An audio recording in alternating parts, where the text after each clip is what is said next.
De vuelta en los años 80, mi tía Laura tenía poco más de 20 años. Esto fue antes de que se casara con mi tío, y en esa época solía hacer largos viajes en coche entre la casa de sus padres y la de mi tío para visitarlo.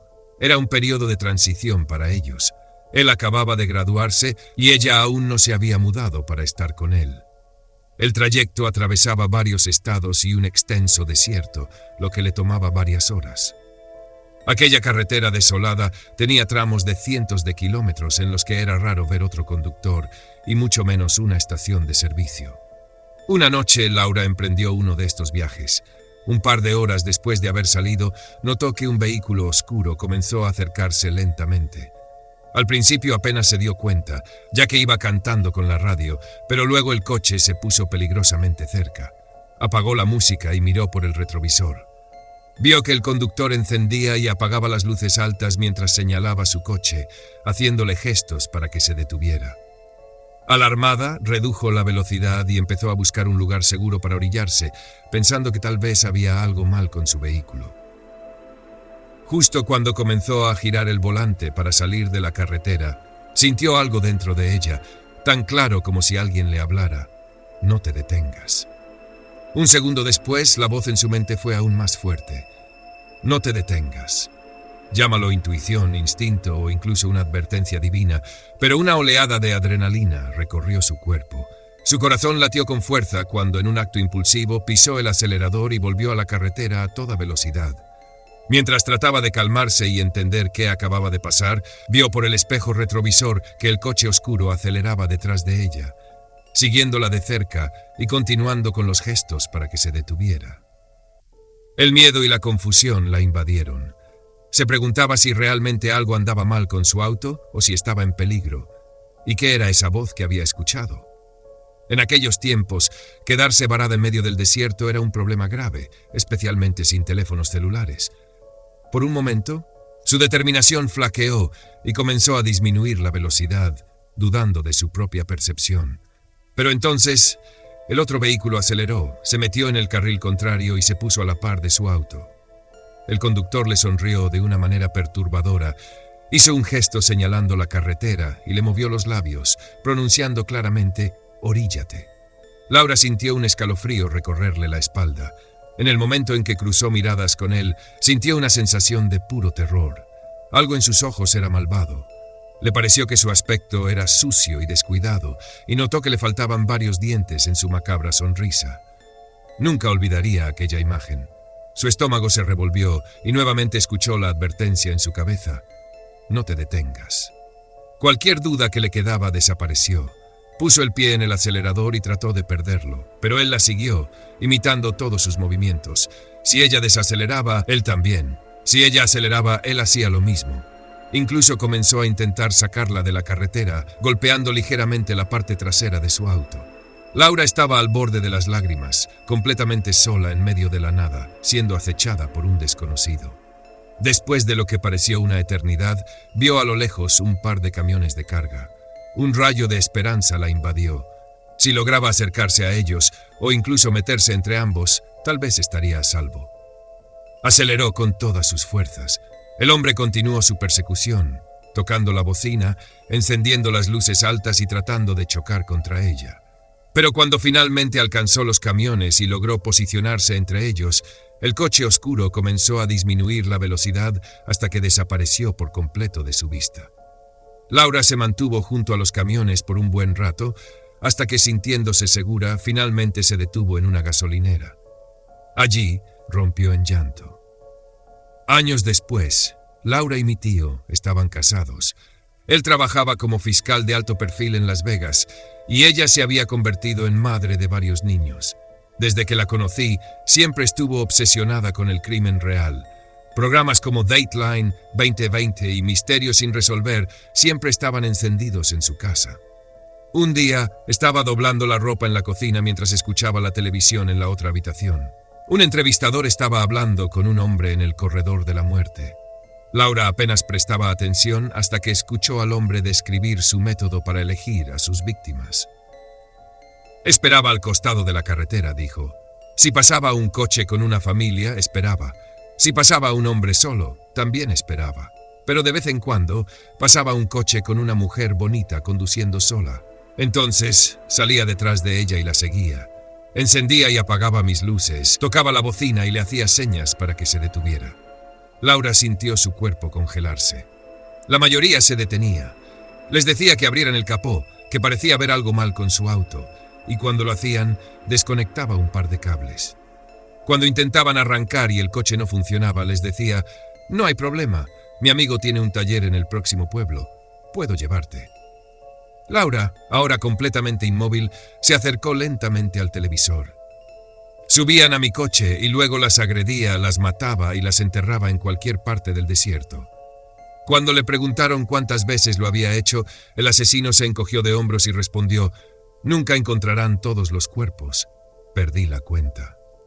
Y cuando le preguntaron cuántas mujeres habían logrado escapar, sonrió con su sonrisa desdentada y dijo: «Tal vez 2 o 3». Laura se quedó de pie, paralizada, mirando la misma sonrisa que había visto aquella noche en la carretera. El hombre en la pantalla era Henry Lee Lucas.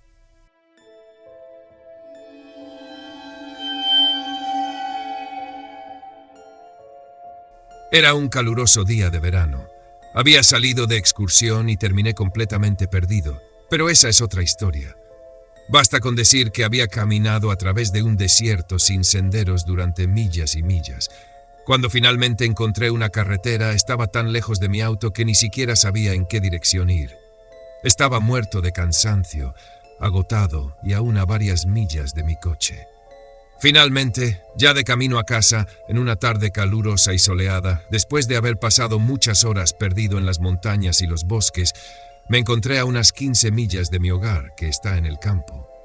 Mientras conducía, vi a un hombre con sobrepeso y fuera de forma haciendo autostop en la misma dirección en la que yo iba. Me di cuenta de que le esperaba una caminata larga y difícil, justo como la que yo había terminado apenas 20 minutos antes. Por supuesto, sentí lástima por él, ya que estaba pasando por una experiencia similar a la mía. Así que detuve el coche y le hice señas para que subiera. No me di cuenta de que mis problemas del día aún no habían terminado. Cuando abrió la puerta, me lanzó una mirada y nos saludamos. Se acomodó en el asiento delantero con dificultad. Me dijo que iba a un lugar junto a la carretera, en dirección a mi casa. Así que emprendimos el viaje, entablando una conversación ligera. En un momento miré hacia su lado y noté que tenía un brazo protésico hecho de un plástico balístico duro, con un gancho de metal en lugar de una mano. Durante la conversación me contó que era un operador de maquinaria pesada en la construcción, pero que estaba sin trabajo. Su casa estaba en proceso de embargo por el banco y básicamente estaba ocupándola ilegalmente. Probablemente se movía durante el día para evitar ser desalojado por el sheriff y regresaba por la noche para meterse en el sótano. En resumen, era un vagabundo, pero aún tenía una dirección física. En ese momento nada de esto me pareció sospechoso. Tal vez debía haber prestado más atención. Tengo un repertorio de historias interesantes que me gusta contar, así que le compartí un par de ellas para hacer el viaje más ameno. Parecía escuchar con educación, pero pronto comenzó a contarme una historia muy extraña. Me relató que años atrás, durante lo que él describió como una de las peores tormentas de nieve del siglo, una mujer tuvo un terrible accidente en la carretera principal que pasaba cerca de su casa. Dijo que estaba gravemente herida y desangrándose. Según él, la tormenta era tan intensa que la carretera era intransitable, pero como él operaba maquinaria de construcción, tenía una retroexcavadora. Afirmó que cargó a la mujer en la pala de la máquina y la llevó 30 millas a través del frío extremo hasta un centro médico importante, donde la entregó en urgencias. Era una historia extraña, y yo soy bastante astuto cuando se trata de detectar inconsistencias en los relatos. He visto muchas cosas en la vida y he estado en lugares peligrosos. Su historia me pareció sospechosa, como si estuviera cambiando algunos detalles para ocultar la verdad. Lo que realmente pensé fue que una mujer, posiblemente alguien que llegó a su puerta pidiendo ayuda, había muerto, y que él, en lugar de llevarla a un hospital, usó la retroexcavadora para enterrarla. No tuve mucho tiempo para analizarlo porque el viaje estaba llegando a su fin. Puede que mi conclusión te parezca extraña, pero lo que sucedió después te hará entender por qué tuve esa impresión. Cuando llegamos a la entrada de su casa, él terminó su historia y de inmediato comenzó a hacerme propuestas inapropiadas sobre lo que le gustaría que ocurriera. Me sorprendió, pero simplemente le respondí con educación que no era mi estilo y traté de terminar la conversación. Sin embargo, insistió. El problema fue que no aceptaba un no por respuesta. Me di cuenta de que la situación estaba escalando rápidamente. Aún así, me mantuve tranquilo. Me gusta pensar que tengo nervios de acero, lo que suele disuadir a posibles agresores, pero no a este hombre. Y eso me dejó claro lo peligroso que era. No se bajaba del coche. Estábamos detenidos y él levantó su brazo protésico, pesado como un tronco entre nosotros. Me miró fijamente a los ojos, sin decir una palabra. Gracias a mis conocimientos de defensa personal, entendí lo que estaba pasando. Si apartaba la mirada o parpadeaba, me golpearía con el brazo. Era un hombre imponente, aunque con sobrepeso. Tenía brazos enormes y musculosos debido a años de trabajo pesado. En una pelea su peso le daría ventaja, pero yo sabía lo que debía hacer. Siempre tenía un plan en caso de que un autoestopista resultara peligroso. Yo llevaba el cinturón de seguridad puesto. Él no. Mi plan era pisar el acelerador y estrellar el coche contra su casa a unos 100 km/h, lanzándolo el parabrisas. Aunque yo resultara herido o inconsciente, con suerte él estaría peor.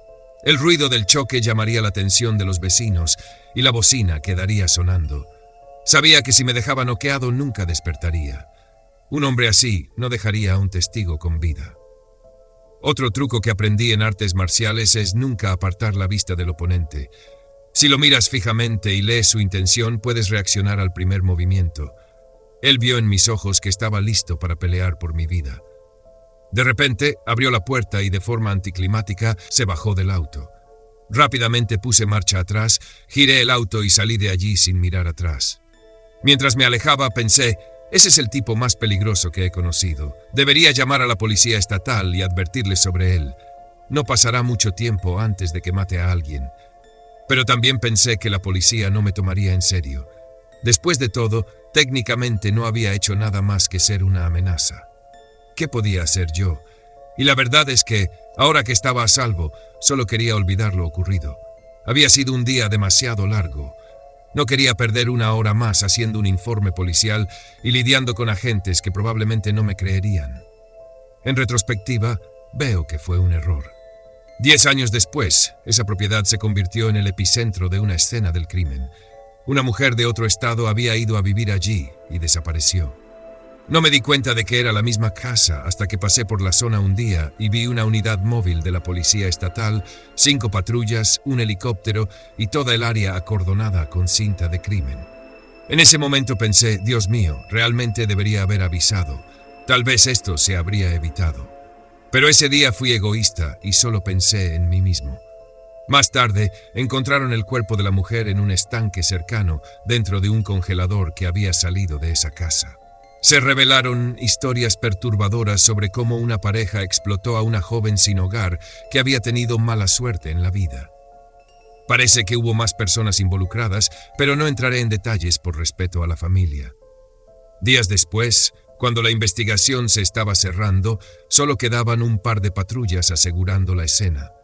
Fue entonces cuando decidí llamar a la policía estatal y contarles la historia de la retroexcavadora que el capitán Garfio me había contado. Al día siguiente, la escena del crimen volvió a estar en plena actividad. Sospecho que estaban buscando más cadáveres. Aunque nunca fueron acusados por ese asesinato, la pareja sigue en prisión por otros delitos. La lección que aprendí es simple. Si ves algo, di algo.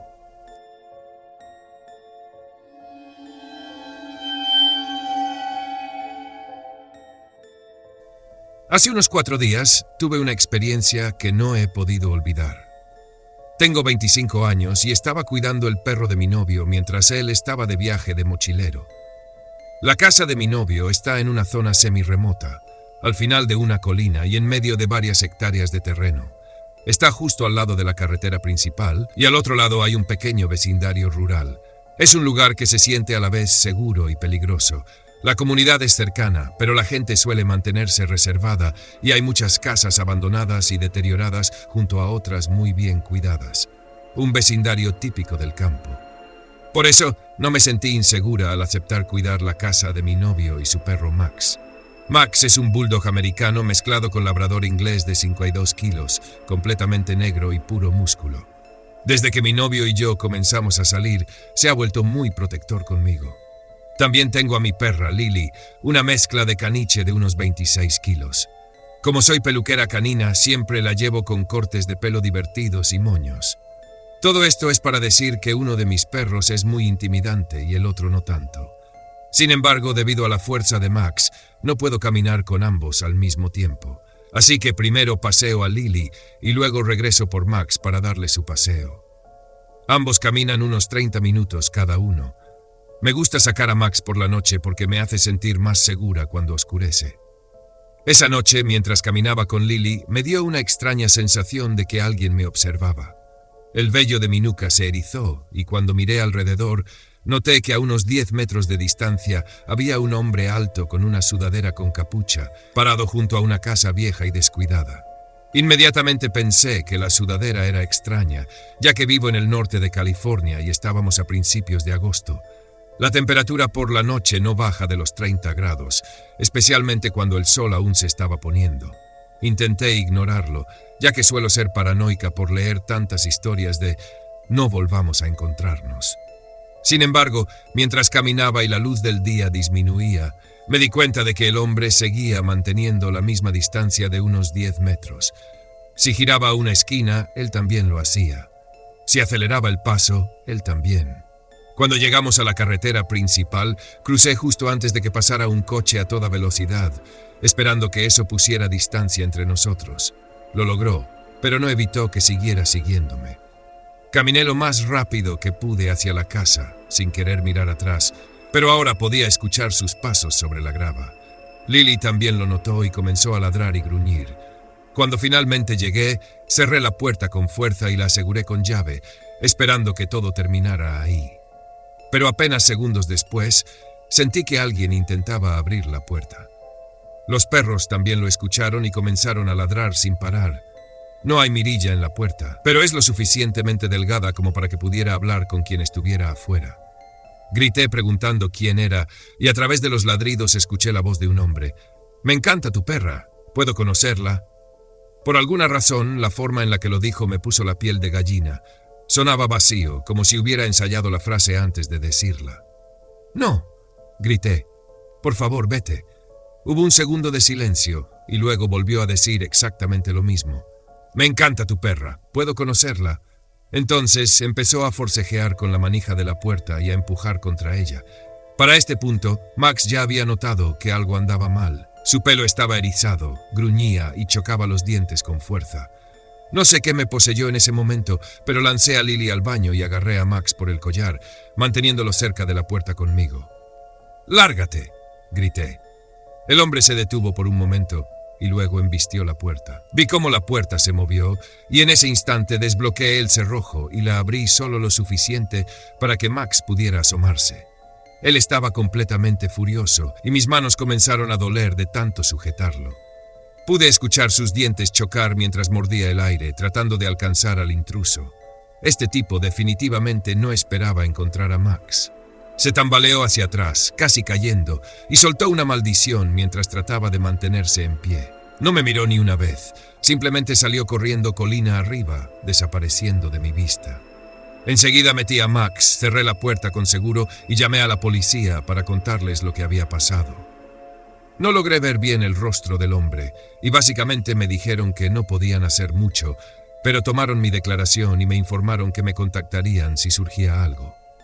Después de todo eso, me acurruqué con mis perros y rompí en llanto cuando finalmente comprendí lo aterrador que había sido. Al día siguiente, manejé casi una hora hasta una tienda de mascotas y le compré a Max el hueso más grande que pude encontrar, porque se lo merecía. También le compré algo a Lily. No sé por qué este tipo no se asustó cuando escuchó a los perros ladrar. Supongo que no se dio cuenta de que eran dos o asumió que ambos eran como mi poodle, lo que significa que no le daban miedo. Estoy agradecida de que el hombre no tuviera un arma de fuego. Mirando hacia atrás, probablemente debí haber llamado a la policía sin abrir la puerta, pero espero que ahora, después de haber visto a Max, sepa que no debe volver, porque si lo hace, dejaré que mi buen chico le arranque el brazo.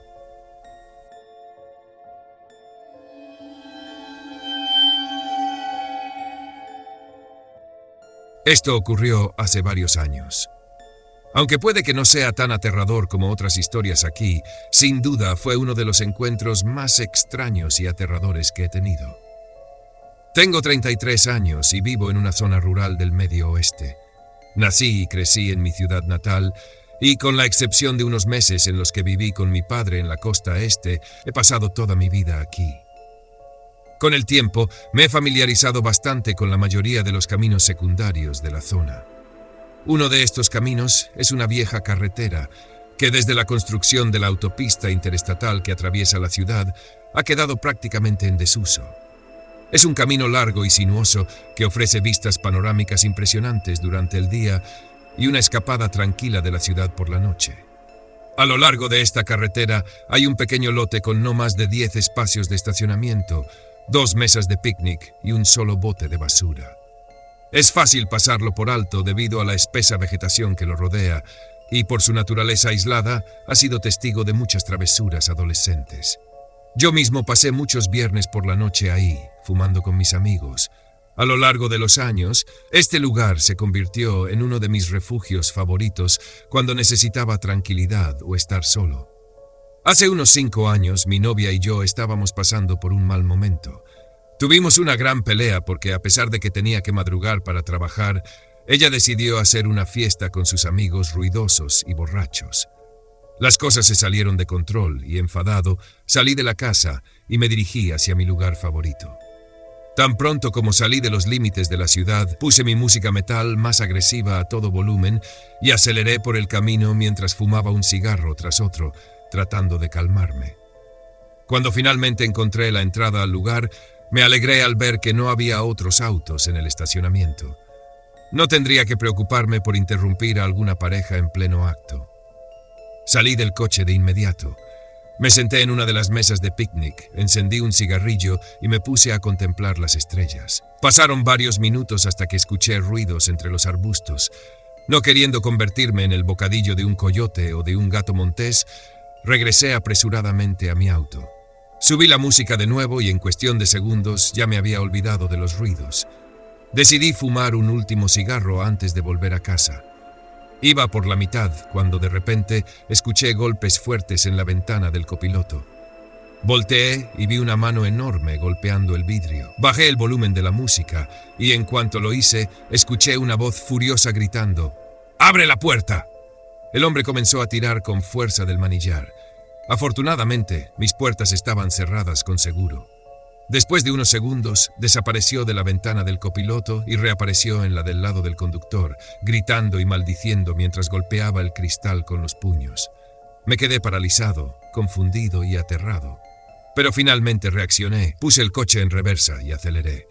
Apenas logré verlo bien debido a la oscuridad, pero en un instante, cuando mis faros lo iluminaron, alcancé a distinguir algunos detalles. Llevaba una sudadera negra con capucha, una camiseta gris oscuro y una gorra. Era un hombre robusto y debía medir más de 1,85 metros, pues superaba la altura de mi auto.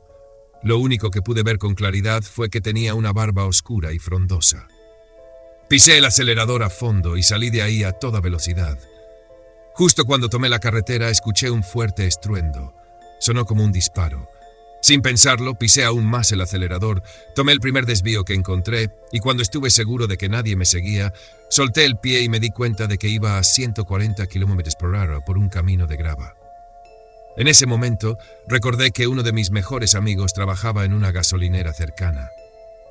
Fui directo a verlo y le conté todo lo que había pasado. Revisamos mi auto y encontramos un par de abolladuras en el techo, además de lo que parecía una huella de bota en la puerta del copiloto. Hablamos sobre si debíamos llamar a la policía, pero al final decidimos que no.